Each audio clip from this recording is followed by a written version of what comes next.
On de la raconte. Christophe Ondelatte. Figurez-vous que c'est en 1910 que pour la première fois, un expert en armes a pu dire que chaque arme, chaque pistolet, chaque revolver, chaque carabine a une signature unique. Et je vais vous raconter l'affaire qui a marqué cette avancée révolutionnaire. Une affaire de 1910, l'enquête sur le meurtre à Nice d'Auguste Charlois. Pour débriefer cette histoire, je ferai appel à Philippe Marion du laboratoire de police scientifique de Lille, auteur de 2 livres dont je me suis nourri, Petite histoire de la police technique et scientifique aux éditions Bode et Police scientifique, la véritable histoire des experts aux éditions 81. J'ai écrit cette histoire avec Nicolas Loupien, réalisation Boris Paczynski. Europe 1, Christophe Ondelatte. Cette histoire se déroule en mars 1910 à Nice. Et avant qu'on ne l'assassine, laissez-moi vous présenter le futur mort. Auguste Charlois, 45 ans. À Nice, au début du siècle, c'est une célébrité. Il est astronome. Et pas n'importe quel astronome, mais attention, hein. Entre 1887 et 1904, il a découvert, écoutez bien, 99 nouveaux astéroïdes, dont 27 par observation directe. Et vous savez comment? Par une nouvelle méthode. Il a été le premier à utiliser la méthode photographique.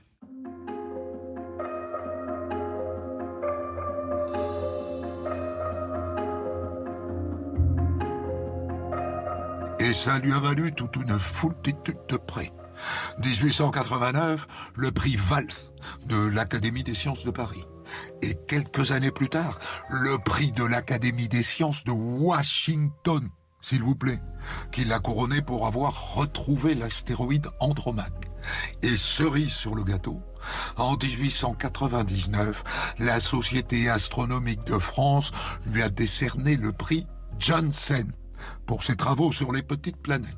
Tout ça pour vous dire que cet Auguste Charlois est une pointure de l'astronomie mondiale, au sommet de sa carrière. Il habite bien sûr à l'Observatoire de Nice, sur la colline du Mont Gros. Mais comme l'endroit est certes magnifique, mais un peu loin de tout, lui et son épouse ont un petit appartement en ville, rue Cupernatis. Et c'est là que le crime a lieu. Il est minuit, ils sont déjà au lit, bien sûr, quand quelqu'un frappe à la porte. « Monsieur Charlois! Monsieur Charlois! Un télégramme !» Auguste Charlois va ouvrir et là, PAM!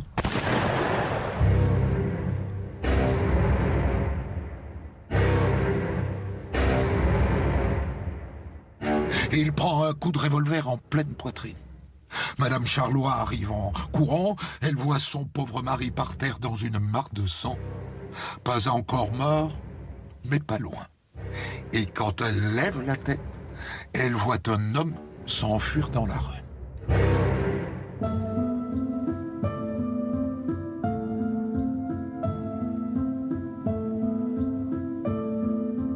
Alors cet homme, le tueur, à quoi ressemblait-il?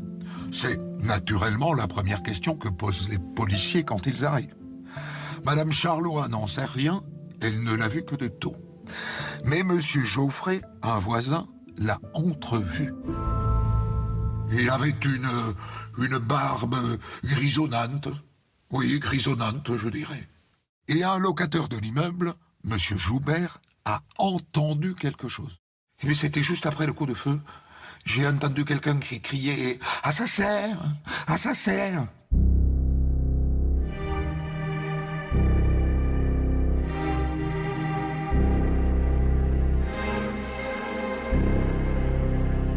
Auguste Charlois est conduit en piteux état à l'hôpital Saint-Roch. Et c'est là qu'il meurt très peu de temps après son arrivée.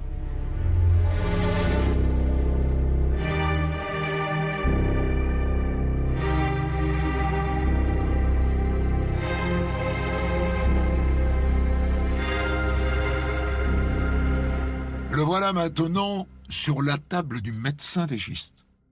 Il s'agit d'une balle de 6 mm. Elle a traversé le cœur Et après un trajet d'environ 25 cm dans le corps, elle est venue se loger dans les muscles du dos.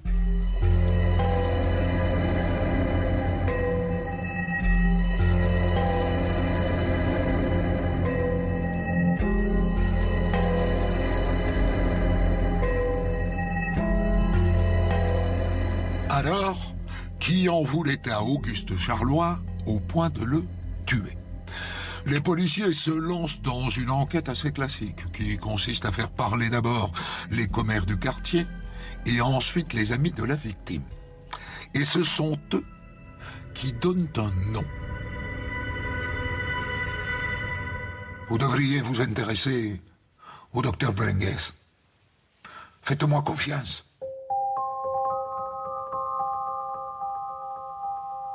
Et là, pour vous expliquer, il faut que je sorte l'arbre généalogique.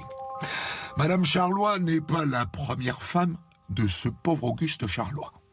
Avant, il a été marié à une certaine Marie Michel.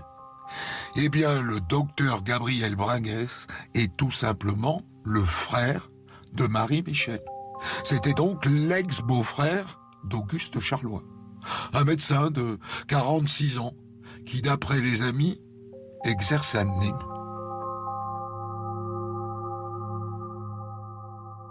Et maintenant, il reste à découvrir quel conflit il y avait entre eux. Et ce sont les amis qui racontent. Je vais tout vous expliquer. On vous a dit que M. Charlois avait une première femme. Oui, on nous l'a dit. Et on vous a dit qu'elle était morte. Ah ça non, ça on ne l'a pas dit. Mais vous allez me le dire.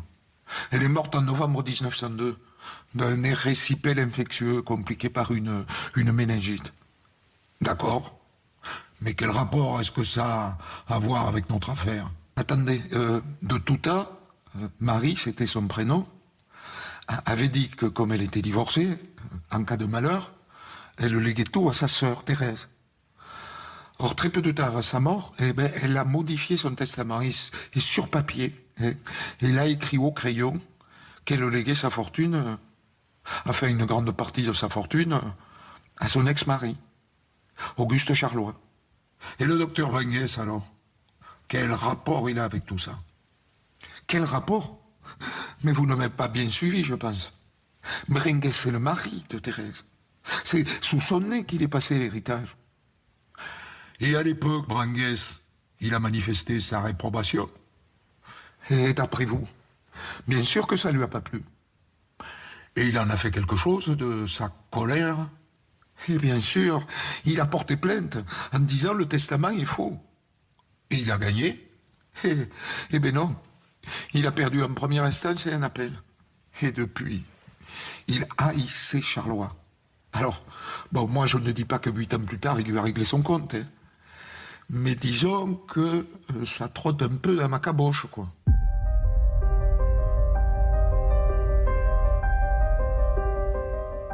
Le mobile tient la route. Le lendemain, le juge d'instruction se rend à l'observatoire et il fait fouiller le bureau de Charlois. Monsieur le juge, regardez, ça va vous intéresser. Ce sont des lettres que Brengues a adressées à son beau-frère après avoir perdu les 2 procès contre lui.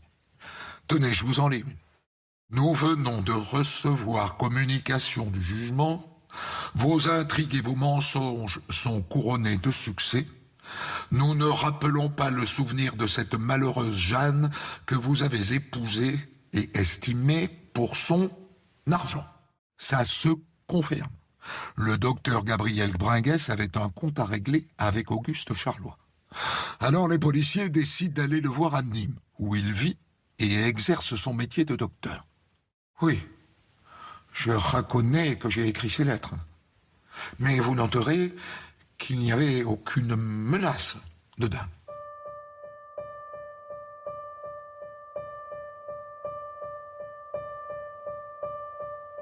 C'est vrai. Et de toute façon, il a un alibi. Le jour du crime, il est allé visiter des patients à Millau. Il a pris le train à 2h de l'après-midi. Il n'est rentré à Nîmes que le soir. Il dit qu'il a dîné chez lui et sa femme confirme. Après, ils sont allés se coucher, et à minuit, quand on a tiré sur le pauvre Auguste, il dormait sur leurs deux oreilles. Entre nous, c'est un alibi un peu branlant. Il ne tient que par le témoignage de sa femme, la déshéritée. Méfiance. Sauf que la bonne confirme elle aussi. Ah mais oui, monsieur, il a bien dîné avec madame, et après ils sont allés se coucher. Le problème, c'est qu'on ne trouve aucun témoin de tout ça. Personne ne l'a vu à la gare, quand il est rentré de Millau. Personne ne l'a vu non plus rentrer de la gare à pied jusqu'à chez lui. À une dernière question, docteur Bringuès. Vous avez une arme, monsieur? Une arme? Ah non, je n'en ai pas et je n'en ai jamais eu.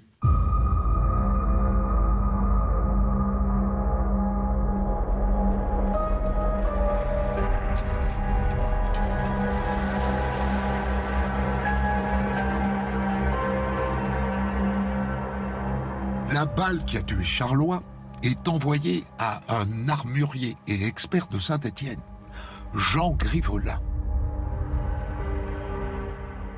J'ai pu examiner au microscope les rayures occasionnées par le tir.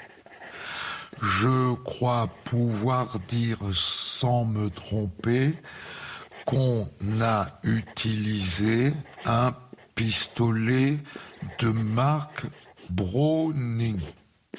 D'accord, mais ça ne nous dit pas à qui appartient ce Browning. Pas à Gabriel Bringuès, puisqu'il n'a pas d'arme et il n'en a jamais eu.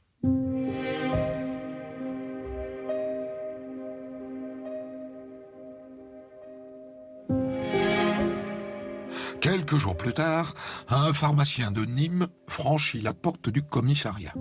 Il dit qu'il connaît bien le docteur Bringuès et qu'il a quelque chose à raconter. Écoutons-le. Figurez-vous que le lendemain du meurtre de l'astronome, vous savez, Auguste Charlois, eh bien, le docteur Bringuès est venu à l'officine et il a demandé à mon préparateur de lui garder un paquet. Quelle sorte de paquet? Un paquet enveloppé dans un journal, en lui disant « Emportez-le chez vous, je viendrai le récupérer plus tard ». Mais bon, sur le moment, mon préparateur l'a juste posé sur le comptoir. Et alors après Bringuès, il est revenu une deuxième fois, même manège, avec un deuxième paquet.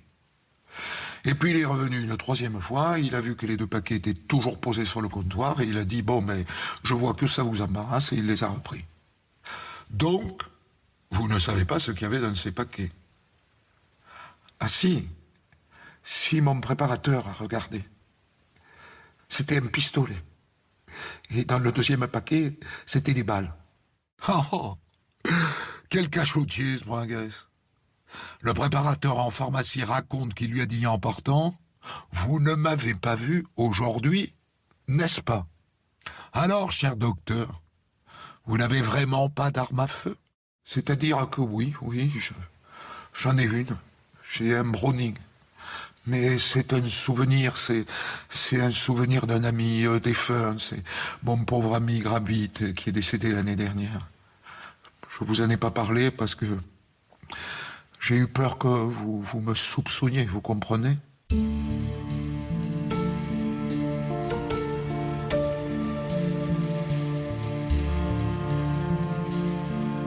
Oh, ça n'est pas du tout notre genre, docteur.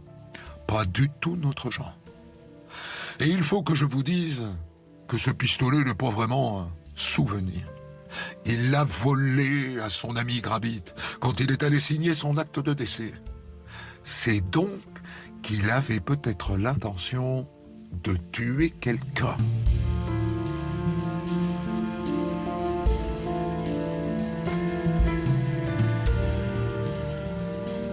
Et à propos, ce pistolet Browning, où est-il? Il n'est plus à la pharmacie. Et on ne l'a pas retrouvé chez lui.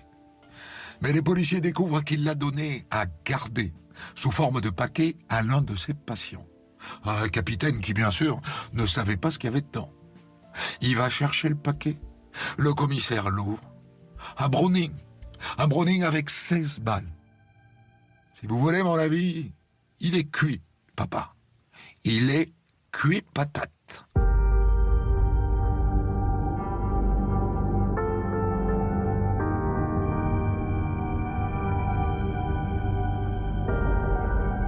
Dans la foulée, sur les lieux du crime, on trouve une deuxième balle qui file immédiatement chez l'expert de Saint-Étienne, la capitale des armes à l'époque.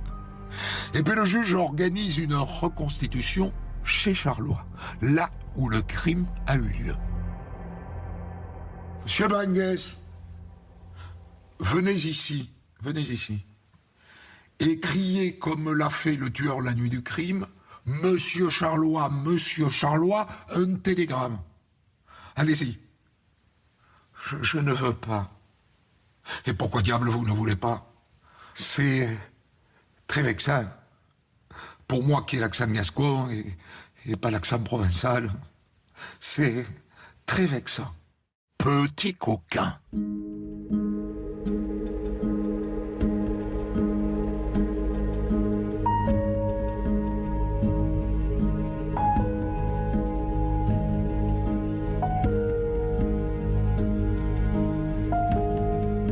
Le procès du docteur Gabriel Baringuès s'ouvre 9 mois après le crime, en décembre 1910, à Nice. Toute l'instruction, il a dit haut et fort qu'il était innocent. Mais dès le premier jour, il perd la partie. Vous vous souvenez de son alibi? J'ai dîné à la maison avec ma femme et on est allé se coucher. La bonne Henriette avait confirmé. Mais à la barre de la cour d'assises, elle a changé d'avis. Quand j'ai dit que mon maître avait dîné à la maison et qu'il y avait passé la nuit de samedi à dimanche, j'ignorais qu'il s'agissait d'un crime. Vous comprenez? Moi, je n'ai appris l'assassinat de Monsieur Charlois que plus tard. Alors, sur les instances de madame et des amis de monsieur, j'ai déclaré que je lui avais servi à dîner. Mais aujourd'hui, je ne peux plus cacher la vérité. Il a quitté l'appartement le samedi 26 mars à 14h30. Et il n'est pas rentré pour dîner. Et le dimanche matin, je me suis levé à 6h. Monsieur n'était pas arrivé. Je suis allé à la messe et après j'ai fait le marché. Et monsieur n'est rentré que vers 10h du matin. Je peux vous dire qu'il n'est pas aux anges, Gabriel, quand il entend ça.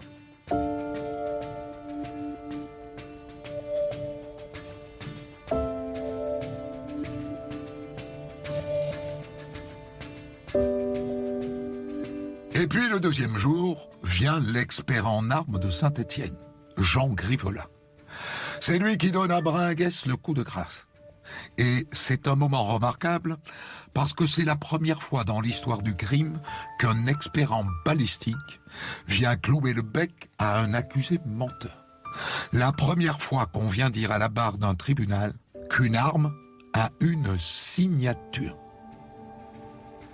On m'a d'abord présenté la balle extraite du corps de la victime et en observant les stries au microscope, j'ai été en mesure de dire que la balle avait été tirée par un pistolet Browning. Ensuite, on m'a apporté une deuxième balle qui présentait la même marque sur le culot, d'un percuteur légèrement décalé avec des stries particulières. Elle était donc identique à la première balle.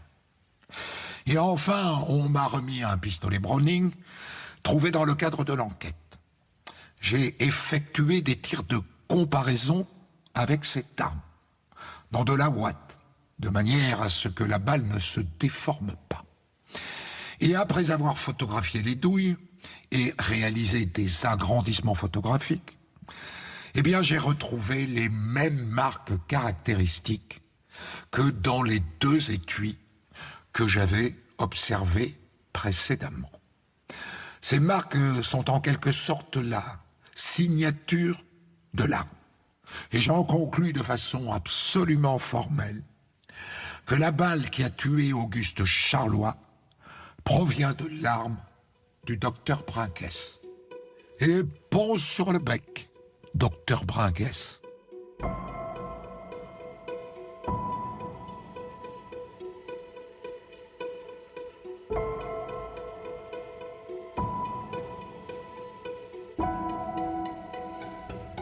Le troisième jour, coup de théâtre. Le garde champêtre Mantel vient raconter qu'après le crime, Madame Bringuès a tenté de corrompre un de ses collègues.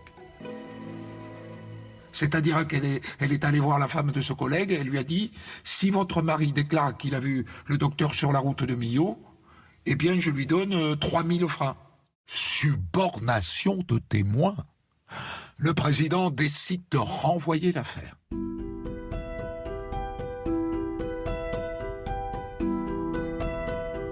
Deuxième procès 2 mois plus tard, à l'issue duquel le docteur Bringuès est condamné pour assassinat aux travaux forcés à perpétuité.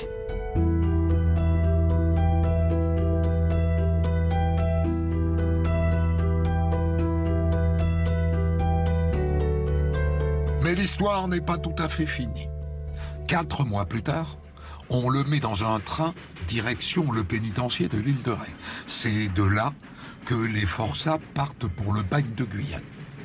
Il arrive avec 5 autres forçats en gare de La Rochelle.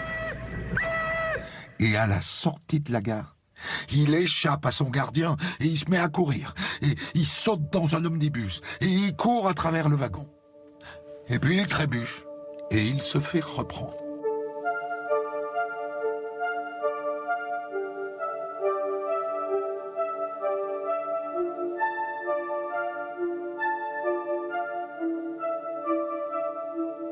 Le bateau à vapeur qui l'emporte vers la Guyane appareille le 2 août 1912.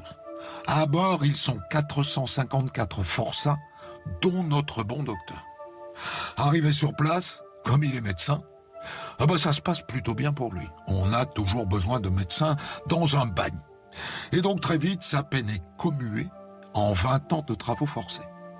Mais il meurt au bagne avant la fin de sa peine, en février 1926, 16 ans après avoir tué son ex-beau-frère, Auguste Charlois. Et sans savoir sans doute que grâce à lui, on savait désormais qu'une arme avait une signature.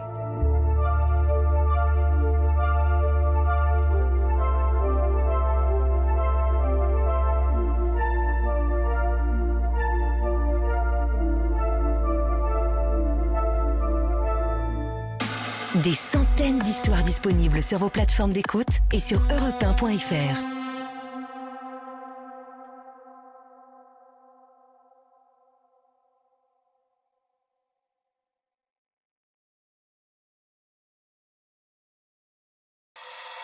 Pour commenter son histoire du jour, Christophe Ondelatte reçoit un invité, acteur direct de son récit. Je vous ai raconté 2 histoires qui comptent toutes les 2 des avancées révolutionnaires de la police scientifique et technique.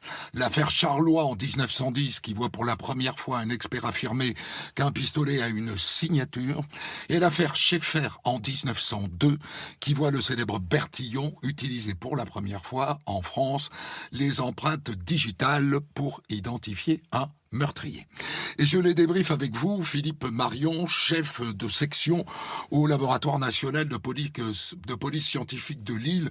C'est en partie à partir de vos livres que j'ai écrit mes 2 récits. Alors, Philippe Marion, commençons par l'affaire Schaeffer. J'avoue que j'ai été très surpris d'apprendre que Bertillon n'avait aucune confiance dans les empreintes digitales. C'est presque par hasard qu'il est devenu un héros, en fait. Ah oui, c'est même un double hasard, parce qu'il n'était pas convaincu de l'utilité des empreintes digitales, et puis en plus, il a eu la chance que Schaeffer soit droitier, parce qu'à l'époque, en fait, il avait accepté de mettre les empreintes digitales de la main droite des prévenus sur sa fiche signalétique.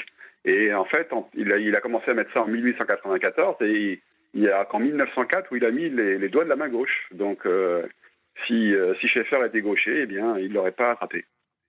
C'est quoi? C'est un truc de vieux bougre qui préfère l'invention précédente? Surtout que l'invention précédente, c'est la sienne. Donc, je pense qu'il y avait on va dire, une concurrence entre les empreintes digitales et son système d'anthropométrie judiciaire qui était à lui et qui a fait son succès. Donc je pense qu'il avait un petit peu quelques scrupules à concurrencer lui-même ses propres découvertes, quoi. Alors c'est une première française, mais ça n'est pas loin de là une première mondiale. Où est-ce que pour la première fois on a utilisé des empreintes digitales? Alors c'est en Argentine et c'est 10 ans avant, dans le meurtre de 2 enfants en fait, où un policier qui avait été qui avait appris à utiliser les empreintes digitales a été amené à travailler sur cette enquête. Et en regardant sur le chambranle d'une porte, il a découvert une trace sanglante, une trace de doigt.